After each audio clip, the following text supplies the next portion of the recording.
Pemirsa, hanya karena diminta membantu perekonomian keluarga karena bapaknya pensiun dan sakit, sang anak di Magelang, Jawa Tengah tega meracun bapak, ibu, dan kakak perempuannya dengan mencampur arsenik ke dalam kopi dan es teh hingga ketiganya tewas.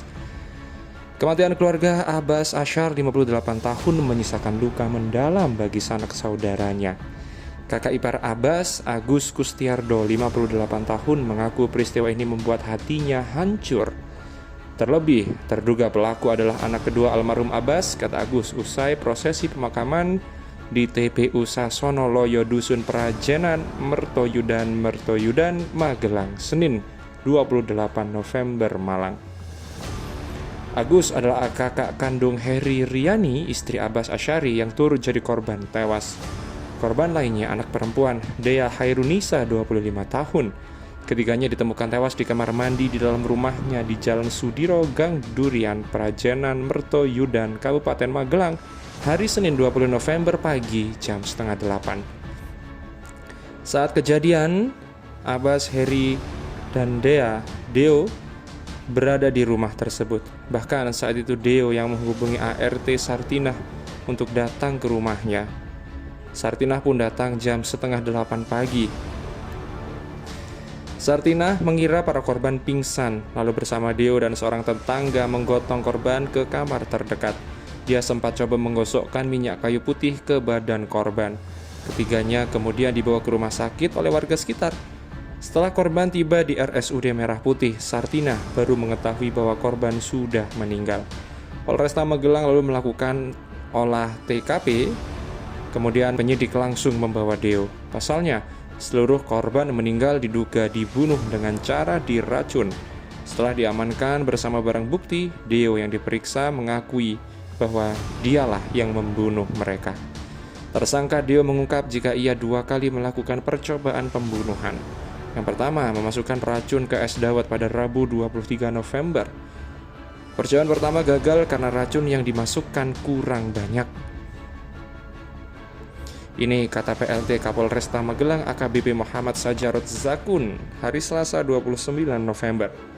Lalu percobaan yang kedua 28 November dengan memasukkan racun ke teh dan kopi. Kali ini arsenik yang dibelinya lewat online dengan dosis yang lebih banyak membuat keluarganya langsung tewas. Kepada polisi, Deo mengaku membunuh karena sakit hati kepada orang tua dan kakaknya. Ia dibebani membantu perekonomian keluarga setelah sang ayah pensiun, sedangkan sang kakak Dea tidak. 2 anak di keluarga ini tidak bekerja, sedangkan uang pensiun bapaknya hanya cukup membiayai pengobatan.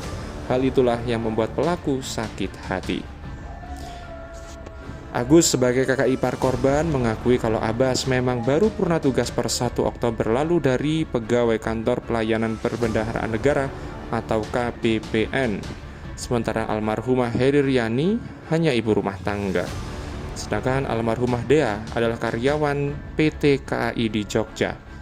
Agus juga mengaku sebelumnya tidak menaruh curiga karena selama ini keluarga Abbas tidak memiliki konflik dengan sesamanya.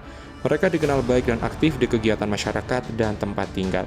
Hanya saja, Agus memang sempat mencurigai Deo belakangan ini. Deo akhir-akhir ini sering menghambur-hamburkan uang. Sementara itu, menurut Sartina, selama 15 tahun bekerja, dia tidak pernah menemukan kejanggalan. Karena menurut Sartina, anggota keluarganya rukun dan baik. Hal yang sama diungkapkan Kepala Desa Mertoyudan Eko Sungkono. Mereka dianggap keluarga yang sopan dan harmonis. Tidak pernah ada masalah. Termasuk perilaku Deo. Meskipun pendiam, tapi warga melihat Deo sebagai remaja yang aktif, rajin mengaji di musola, dan sebagainya. Oleh karena itu, Eko merasa prihatin dengan kejadian ini. Kasus pembunuhan ini membuat rencana Dea Hairunisa untuk menikah pun gagal. Rencana pernikahan itu dibenarkan Pak Didea, Agus. Namun, Agus mengatakan terkait kapan pernikahan itu memang belum ditentukan, karena belum ada pertemuan keluarga besar.